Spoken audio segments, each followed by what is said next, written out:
오늘 이 시간 복수하지 말라라는 제목으로 함께 은혜를 나누겠습니다. 내용의 이해를 돕기 위해서 우리 13장 전체 말씀을 살펴보려고 하는데요. 사무엘하 13장에는 정말 참담한 큰 사건이 두 개가 나오고 있습니다. 한 집안에서 이제 겁탈되는 사건과 겁탈하는 사건과 살인 사건이 벌어진 것이죠. 이러한 사건을 보고 있다 보면 정말 인간은 추악한 죄인이구나. 인간의 죄성은 계속 유전되고 닮아가는구나. 죄인은 여전히 죄인일 수밖에 없구나. 이제 이런 점을 우리가 오늘 말씀 가운데 좀 깨닫게 되죠. 다윗이 이스라엘 여인 이제 아히노암과 결혼하여 낳은 큰 아들이 장남 암논입니다. 그런데 이 암논이 어느 날부터인가 이제 수척해져 가는 거예요. 이 암논에게 이제 다윗의 조카 요나답이 이제 병문안을 오게 됩니다. 이제 3절 말씀에 보면 이제 요나답과 암논은 이제 친척이기 때문에 가까이 지냈다고 하는데요. 요나답은 굉장히 간교한 자로 3절에 소개가 되고 있어요. 요나답이 암논에게 묻습니다. 4절, 당신은 어찌하여 나날이 이렇게 파리하여 가느냐 이렇게 묻죠. 왜 이렇게 수척해져 가고 이렇게 몰골이 불쌍해져 가냐는 거예요. 낯빛이 왜 그러냐는 거죠. 이 질문의 암논이요, 자신은 내가 지금 누이 다말을 사랑하기 때문에 그렇다라고 말을 하죠. 그러니까 상사병이 난 겁니다. 이게 말이 좋아서 상사병이지 결국 이후에는 범죄로까지 이어지기 때문에 이제 순진하고 순수한 그런 사랑 아닙니다. 그냥 욕망과 욕정에 가득 차고 이제 사로잡혀 있는 그런 상태인 것이죠. 요나답은 간교한 사람이라고 소개했었죠. 요나답이 보기에는 다윗이 암논의 청을 들어줄 것이다, 이제 이런 예상을 하고 있었기 때문에 이제 암논의 마음을 막 부추기기 시작합니다. 더욱 중병이 들은 것처럼 막 쇼를 하라는 거죠. 중병이 들은 것처럼 막 침상에 누워서 죽는 것처럼 연기를 하면서 다말로 하여금 네가 좋아하는 다말로 하여금 손수 과자를 만들어 오게끔 해라, 간식을 만들어 오게끔 해라, 이렇게 해서 아버지 다윗에게 청하면 되지 않겠느냐, 네 아버지가 들어주지 않겠느냐라고 이제 부추기는 거예요. 요나답의 악한 계략에 따라 암논은 자기 아버지 다윗 왕에게 나는 너무 아프고 그러니까 다말로 하여금 다말이 나한테 와서 병간호를 해주도록 좀 해주세요라고 요청했고, 다윗은 그것이 암논의 음모인지도 모른 채 다말에게 사람을 보내서 암논의 병간호를 하도록 맡겼습니다. 그렇게 암논은 이제 다말을 침실로 끝내는 불러들이고, 그리고 다말의 완곡한 거절에 불구하고 강제로 동침하게 되죠. 이제 이렇게 암논이 이복 누이 다말을 겁탈함으로써 이제 다윗과의 비극이 이제 시작이 됩니다. 이 겁탈 사건으로부터 시작하여서 다윗 집안에 칼바람이 불기 시작해요. 복수심에 막 불타서 서로 죽고 죽이고 막 도망다니고 쫓겨다니는 이제 그런 비극이 시작이 됩니다. 여러분, 그런데 이 비극적인 사건이요, 결국에는 돌아서 보면은 이제 하나님의 심판인 것입니다. 암논은 아버지 다윗을 참 많이 닮았어요. 어떤 점이 닮았을까요? 외모였을까요? 뭐였을까요? 아버지의 죄를 그렇게 꼭 닮았습니다. 아비의 죄가 3, 4대까지 간다라는 말씀처럼 다윗이 과거 저질렀던 그 추악한 그 성범죄의 그 죄악이 그의 가정과 그의 자손들에게까지 이제 치명적인 악영향을 끼쳤던 것이죠. 충신, 우리아의 아내 밧세바를 보고 마음이 동합니다. 다윗이. 그리고 그를 마음에 품죠. 품기만 한 것이 아니라 사랑하다 못해서 그 여인을 자신의 여자로 만들고 싶어 했어요. 남편이 있고 가정이 있는 그 여인인 것을 모른 것이 아니라 알고 있었음에도 불구하고 그 여인을 자신의 여자로 소유하고 싶었고, 결국에는 충신의 그 가정을 완전히 쑥대밭으로 만들어 놓고는 그 여인을 취하지 않습니까? 그렇게 다윗이 이제 죄와 권력에 빠져들었고, 아무도 다윗을 이스라엘에서 막을 자가 없었습니다. 최고의 권력가였으니까요. 그런데 그런 다윗을 누가 정신 차리게 했을까요? 하나님께서 대쪽 같은 나단 선지자를 통하여서 그 더러운 그 죄악의 참상을 다 밝혀주셨고 철저히 회개하게 하시죠. 그런데 회개했다라고 해서 끝, 이것이 아니라 그냥 회개로만 끝나는 것이 아니라 다윗으로 하여금 그 자신이 그 저질렀던 죄에 대해서는 그 죄값을 치르게 하시죠. 밧세바와의 사이에서 태어난 어린 생명을 취하셨어요. 그리고 오늘 이 사건을 통해서 다윗이 저질렀던 그 죄악이 얼마나 악한지를, 그 죄가 얼마나 더럽고 철저히 뽑아내지 않으면 안 되는 것인지를 깨닫게 하십니다. 그러니까 죄의 뿌리가 남아있으니까 이런 일이 벌어지는 거예요. 자기를 쏙 빼닮은 그 장남 아들 암논이 이복 여동생 다말을 사랑한다는 그 미명하에 거짓말로 침실로 불러들이고 완곡한 거절에도 불구하고 겁탈해 버리게 되죠. 그리고는 이제 말씀 보셔서 아시겠지만 마음이 변합니다. 마음이 변해서 그 다말을 막 내쫓아 버려요. 여동생 다말이 오빠 암논의 그 추악한 범행으로 인해서 얼마나 괴로웠을까요? 얼마나 수치스러웠을까요? 암논에게 버림받은 다말은요, 말씀 보니까 머리에 재를 뒤집어 쓰고 막 옷을 찢고 손을 머리 위에 얹고는 크게 엉엉 울었다고 합니다. 굉장히 수치스럽고 참담한 심정이라는 것을 보여주는 그런 행동이에요. 그런데 여기에서 다윗의 반응이 문제입니다. 다윗의 반응. 다윗이요, 암논이 저지른 이 천인공노할 소식을 접하고도 그 자리에서 막 심히 대노할 뿐이었지 암논을 징계하지 않았어요. 이제 여러 가지 정황상 자신이 저질렀던, 그러니까 다윗이 이제 암논을 법대로 처형하지 않았던 것은 어떤 장자로서의 왕위를 계승해 주려고 하는 것으로 보여지고 있는데요. 다윗이 자신이 과거 저질렀던 그 과거 범죄를 생각하고 나단 선지자로부터 그 하나님의 큰 책망을 받고 또 자신이 막 철저하게 회개했던 것을 생각한다면은 이 죄가, 아들이 저질렀던 그 죄가 그냥 이렇게 아무렇지도 않게 넘어가서는 안 될 것을 알았을 텐데 다윗이 그냥 넘어가 버립니다. 뻔하죠.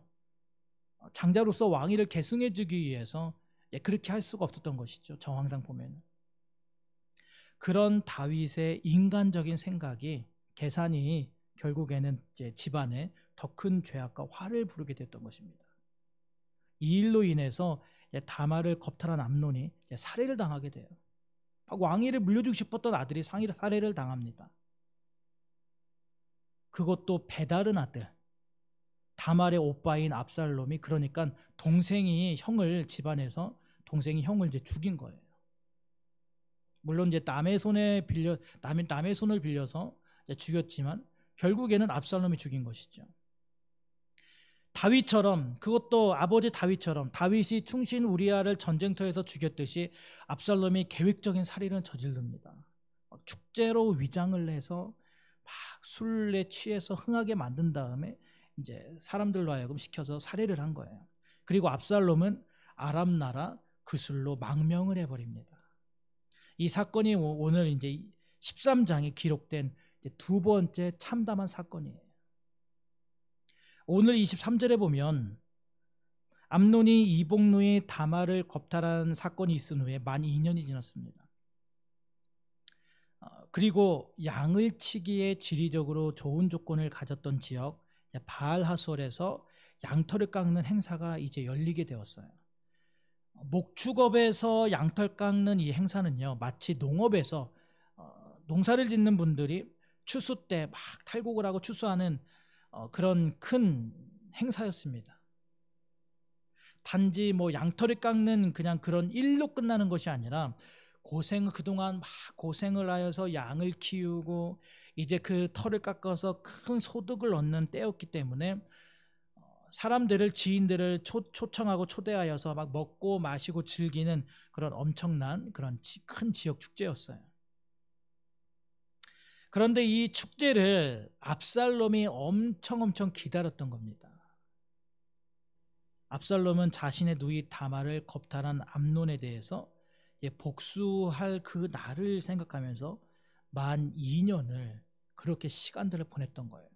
이를 바득바득 하면서. 2년의 세월이면은 이제 암논이 자신의 악행도 이제 잊어버리고 막 시간이 오랫동안 지나니까 이제 어떤 죄에 대한 그런 마음들이 많이 없어지겠죠. 희석이 됐을 겁니다. 그리고 또 압살롬 자신에 대해서도 경계를 풀 거라고 예상을 했겠죠. 처음에는 압살롬이 막 씩씩거리면서 많은 분노와 화에 휩싸였을 때는 얼마나 암논이 눈치를 받겠습니까? 자신이 저지른 죄가 있으니까. 근데 이제 2년의 시간이 지났으니까 경계를 풀 거라는 생각을 한 거예요. 그래서 2년 동안 복수의 날을 갈다가 양털 깎기 행사에 온 가족을 초대하여서 암논에게 복수하려고 합니다. 다윗은 이제 신하들을 대동하여서 이제 많은 인원이 자기가 행사에 참석하게 되면 아들 압살롬에게 부담이 될 거다라는 하면서 이제 거절을 했고, 압살롬은 그러면 장남 암논만이라도 참석하게 해달라 이렇게 간청을 합니다. 사실 이것도 다 계산되어 있던 거예요. 왕자가 주도적으로 이제 양털을 깎는 그런 행사에 왕이 수많은 대신들과 자녀들을 데리고 참석하는 것에 대해서는 그 당시에 문화적으로 익숙한 그런 상황들이 아니었는데, 그것을 알면서도 암논은 아버지에게 청했던 것이죠. 분명히 거절할 것을 이미 알고 있었던 겁니다. 그리고 거절을 하니까 이때다 싶어서 그러면 아버지는 오시지 말고 그럼 암논만이라도 보내주세요라고 이제 간청을 한 거죠. 다윗이 생각할 때도 좀 이상했습니다. 암논이 꼭 굳이 그 자리에 참석할 이유가 없는데 왜 굳이 꼭 암논을 찝어서 얘기했을까? 나름 이제 의심이 있었던 걸로 보여집니다. 그래서 다윗은 암논이 혹시나 2년 전 그 일 때문에 압살롬에게 불미스러운 일을 당할까 하여서 암논뿐만 아니라 다른 아들들도 함께 그 행사에 참여시킵니다. 그러나 안타깝게도 그 행사에서 그 참극이 벌어지게 되죠. 우리 28절 말씀을 우리 같이 한번 합독해서 읽겠습니다. 시작.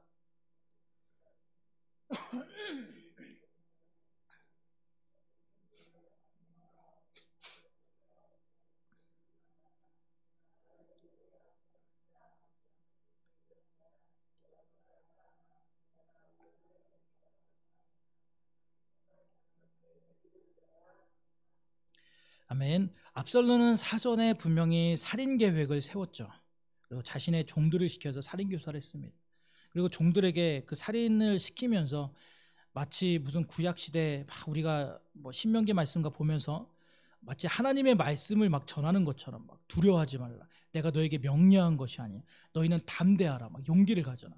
막 이런 식으로 굉장한 그 권위를 가지고 자신의 권위를 가지고 종들에게 살인 계획을 말하고 살인 계획을 시키죠. 암논은 압살롬의 계획된 그 살인 음모에 의해서 양털 깎는 날에 결국 피살당하였고, 압살롬이 죽은 이유에 대해서는 32절 요나답의 말을 통해서 우리가 알 수 있는데요. 내 주여, 젊은 왕자들이 다 죽임을 당한 줄로 생각하지 마옵소서. 오직 암논만 죽었으리이다. 그가 압살롬의 누이 다말을 욕되게 한 날로부터 압살롬이 결심을 한 것이니이다. 보지 않고도 어떻게 이렇게 자신 있게 말할 수 있었을까요? 사실 결국에는 이 일에 자신이 요나답이 연루되어 있기 때문입니다. 압살롬은 자신의 누이 다말을 겁탈했던 자신의 형이자 아버지 다윗의 맏아들 암논에 대해서 2년 동안 분노를 억누르고 있다가 살인 교사를 한 거예요. 이 참극이 벌어졌음을 다윗이 듣고 모든 왕자들이 몰살을 당했다라는 그런 소식을 듣게 됩니다. 사실은 오보인 것이죠. 암논만 죽었는데 나머지는 도망을 쳤는데 어떻게 하다가 들어온 소문이 아들들이 왕자들이 다 살인을 당했다라고 이제 얘기를 들은 거예요.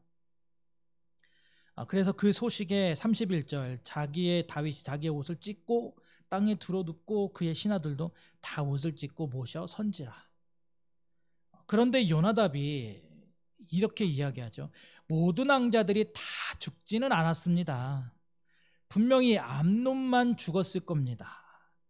압살롬이 자신의 누이 다말을 겁탈한 일로 인해서 이 일을 벌인 게 분명하기 때문에 다른 아들들은 안전하고 분명히 암논만 죽었을 거다 이렇게 하면서 다윗을 위로 아닌 위로를 해줍니다. 위로가 아니죠. 사실 이 모든 비극의 단초는 누가 제공을 했어요? 요나답이 제공했습니다. 암논이 다말을 취하고 싶은데 끙끙 앓고 있고 뭐 어떻게 하지는 못하니까 그 악한 계책을 요나답이 알려줬어요. 그리고는 이제 상심에 빠져 있는 다윗에게 너무나도 뻔뻔하게 암논만 죽고 다른 아들들은 무사할 거라며 막 이제 위로하는 척을 하면서 사실은 위선을 떨고 있는 것이죠. 그런데 얼마 시간이 지나서 진짜로 다른 아들들이 무사히 궁으로 돌아옵니다. 암논만 돌아오지 못했어요. 36절 왕자들이 이르러 소리를 높여 통곡하니 왕과 그의 모든 신하들도 심히 통곡하니라. 이 참담한 압살롬의 이 복수 사건으로 인하여서 다윗은 옷을 찢고 땅에 들어눕고 또 다른 아들들이 무사히 돌아온 것은 좋지만 그렇음에도 심히 통곡을 하였죠. 근데 이때 통곡은 단지 뭐 암논의 죽음만을 놓고 통곡한 것이 아닐 것입니다. 2년 전 딸 다말의 사건, 그리고 그 이전에 자신이 우리아와 밧세바에게 그 행했던 그 범죄 사건, 뭐 이런 것들이 수많은 것들이 만감이 교차되었을 것이고 자신이 그 끔찍하게 저질렀던 그 죄가 이 두 아들을 통하여서 똑같이 지금 실현되고 있는 거예요. 한 아들은 성범죄를 저지르고 한 아들은 살인극을 저지르고 두 아들이 자신이 저질렀던 그 죄를 똑같이 답습해서 버리고 있는 그런 상황. 그래서 다윗이 막 옷을 찢고 땅에 드러눕기까지 그 비참함을 겪어야 했기 때문에 통곡하지 않을 수가 없었던 것이죠. 그렇게 압살롬이 암논을 살해한 후에 37절에 압살롬은 도망하여서 그슬왕 달메에게로 피신을 합니다. 그슬왕 달메에게 왜 피신을 했느냐? 달메는요 압살롬의 외할아버지였어요. 그러니까 외갓집이었던 겁니다. 그리고 압살롬은 그곳에서 3년을 지내게 되죠. 망명을 해서 3년을 지내게 돼요. 그리고 다윗은 날마다 그의 아들들로 말미암아 슬퍼했다라고 해요. 죽은 아들 때문에도 슬퍼했을 것이고 또 도망간 그 아들 압살롬 때문에도 슬퍼하고 또 그 아들을 이제 그리워합니다. 여러분, 다윗은 자녀들의 죄에 대해서 너무나도 무책임하게 대응을 했어요. 암논이 그의 누이 다말을 겁탈했을 때도요, 그냥 막 그 자리에서 화만 내고 분노할 뿐이었지 어떤 조치도 취하지 않습니다. 그 사이 가운데서 이제 상처를 받는 자녀가 생긴 거예요. 그리고 압살롬이 그 암논을 살해했을 때도 이에 대해서 처벌하지 않습니다. 성범죄도 살인사건도 그 어떤 죄에 대해서도 처벌하지 않았어요. 이런 다윗의 무책임한 행동 때문에 또 다른 비극이 계속되었던 것입니다.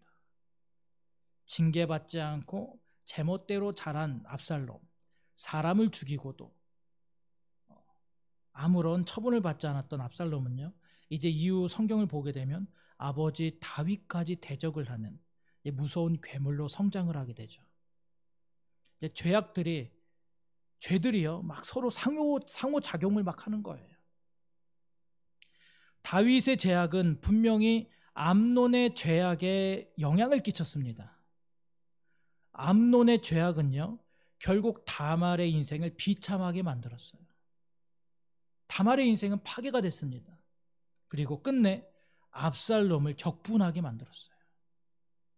압살롬은 암논에게 복수한다는 명분으로 종들을 시켜서 막 죄악을 저질렀고 그 압살롬의 죄악은 결국에는 다윗에게 다시 화살처럼 돌아와서 부메랑처럼 돌아와서 꽂힙니다. 자기 자신에게 깊은 상처를 남겨주게 되었어요. 아무런 잘못이 없었던 다른 왕자들은요 그냥 즐겁게 형제가 초청하는 그 자리에 즐겁게 참여를 했다가 영문도 모른 채 가장 큰 충격을 받게 됩니다. 자기의 형제가 살해당하는 그 살해 현장에 있게 되죠. 또 이런 죄악의 소문이 막 퍼지는 가운데 정작 맨 처음에 이 악한 계략을 모의했던 그 요나답은 교묘하게 자신의 죄악을 은폐하게 되었어요. 여러분, 공동체가요, 죄를 공적으로 처리하지 않으면 사적인 복수를 양산하게 됩니다. 그리고 그 사적인 복수는 더 큰 비극을 계속 양산하게 되는 거예요. 무작정 죄를 덮어두고 막 묻어두고 넘어가는 것은 여러분 결코 사랑이 아닙니다. 죄를 막 덮어주는 것이 은혜가 아닌 거예요. 그것은 죄를 외면하는 것입니다. 그로 인해서 결국에는 그 공동체가 더욱 병들게 되고 나중에는 막 복수극처럼 막 돌이킬 수 없는 그런 일들이 벌어지게 되는 겁니다. 죄를 처리하되 어디까지나 공의로우신 하나님의 뜻에 따라서 공적으로 처리할 때 공동체는 더욱 건강하게 세워지는 것입니다. 교회 공동체도, 가정 공동체도, 사회적인 일반적인 공동체도 공의롭게 하나님의 뜻에 따라서 그 일들을 처리할 때 그 공동체가 결국에는 선하고 아름답고 건강하게 세워져 가는 거예요. 여러분, 오늘 이 모든 상황은요, 서로가 서로에게 어떻게 얽혀 있는지, 서로가 서로에게 어떤 영향을 주고 어떻게 서로에게 죄악을 저질렀는지를 그대로 보여주고 있어요. 모두가 죄악의 현실 속에서 막 비참해진 상황을 그대로 보여줍니다.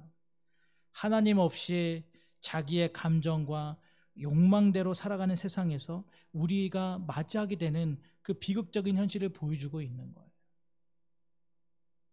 우리는 오늘 이 말씀을 통해서 내가 누군가에게 죄악의 영향을 받기도 하고 또 반대로 내가 누군가에게 죄악의 영향을 주기도 한다라는 그런 존재라는 사실을 우리가 깊이 깨달아야 할 줄로 믿습니다. 우리가 살아가는 세상은요, 아직 불완전합니다. 아무리 우리가 힘쓰고 용써도요, 불완전하고 죄악 가운데 있는 세상이에요. 우리는 끊임없이 죄악의 영향 속에서 살아갈 수밖에 없습니다. 그리고 그 영향 속에서 우리는 또 계속해서 죄를 짓고 살아가요. 우리가 이러한 현실 속에서 우리가 살아가게 되는데 우리가 무엇을 붙들고 살아가야 하겠습니까? 나는 몇십 년 동안 쌓인 신앙의 내공이 있어. 우리가 신앙의 내공을 붙잡고 살아가면 될까요? 아니, 나는 눈치가 백단이야. 나는 눈치를 보며 사면 돼. 눈치 싸움 하면 될까요? 내가 그동안 내가 살아온 세월이 있는데 하면서 여러분 내 판단이나 경험이나 어떤 내 기준으로 살면 될까요? 어차피 인생은 단 한 번이야. 한 번 사는 인생인데 그냥 내 마음대로 살면 되지. 그렇게 복잡하게 살아. 그냥 내 마음 가는 대로 내 감정대로 살면 될까요? 그렇게 살았더니요, 오늘 말씀에 나오잖아요. 계속 죄악과 실패하는 인생이 되고 마는 것입니다. 오늘 우리는 다른 것이 아니라 오직 하나님이 말씀하여 주시는 그 하나님의 뜻과 그 안에 깃들어 있는 하나님의 은혜와 사랑을 붙잡고 또 그것을 사모하며 살아가야 할 줄로 믿습니다. 여러분, 현재는요, 과거의 결과입니다. 내가 과거 어떻게 살아갔는가에 따라서 오늘 내가 이 현재를 살고 있는 거예요. 그리고 현재는요, 미래의 토대가 됩니다. 내가 오늘 어떻게 사느냐에 따라서 내 미래가 바뀌어질 수 있는 거예요. 그렇기 때문에 우리는 오늘 이 순간, 이 현재를 우리가 잘 믿음 안에서 말씀 가운데서 성찰하여서, 그래서 내가 미래에 나 자신뿐만 아니라 그냥 나로 끝나는 것이 아니라 내 자녀, 내 후손들에게 믿음 안에서 좋은 삶을 살아갈 수 있도록 우리가 믿음의 선배로서 그렇게 해줘야 할 줄로 믿습니다. 여러분, 다윗이 굉장히 잘 나갔잖아요. 그렇게 잘 나가던 다윗이 어떻게 범죄에 빠지게 되었을까요? 사무엘하 12장 9절에서 나단 선지자가 이렇게 꾸짖고 있습니다. 우리 사무엘하 12장 9절 같이 합독합니다. 시작. 그러한데 어찌하여 내가 여호와의 말씀을 업신여기고 나 보기에 악을 행하였느냐? 내가 칼로 햇사람 우리아를 치되 암몬 자손의 칼로 죽이고 그의 아내를 빼앗아 내 아내로 삼았도다. 아멘. 다윗은요, 여호와의 말씀을 업신여긴 것에서부터 그의 죄악이 비롯된 거예요.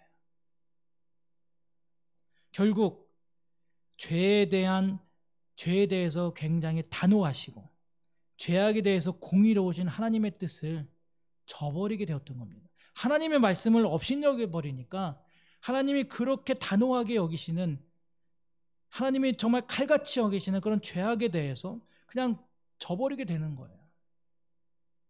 여러분, 살아가면서 어떤 신앙의 회의가 드는 상황에 우리가 직면한다 할지라도 여호와 하나님의 말씀을 우리가 업신여기지 않길 바랍니다. 내 뜻대로 해석하고 내 보기 좋을 대로만 듣지 않기를 바랍니다. 여호와의 말씀을 업신여기게 되면요, 악행을 저지를 수밖에 없고, 나중에는 그 죄를 우리가 막 회개해서 용서받았다 할지라도 다윗을 보세요. 자신의 남은 인생에서 옷을 찢고 땅에 드러눕는 그런 비참함을 경험할 수 있다는 것입니다. 우리가 살아가면서 정말 오늘 내 삶의 그 현실을 수용하기 어려운 그런 상황에도 결코 우리가 죄를 가볍게 여기지 않고 하나님의 말씀을 소홀하지 않는 저와 여러분 모두가 될 수 있길 바랍니다. 그 가운데 우리가 하나님을 의지하면서 또 우리가 하나님과 동행할 때 우리 모든 삶이 죄악의 현실에서 끊어지고 또 우리가 거룩하게 구별되어 가는 삶으로 살아가는 은혜가 있을 줄로 믿습니다.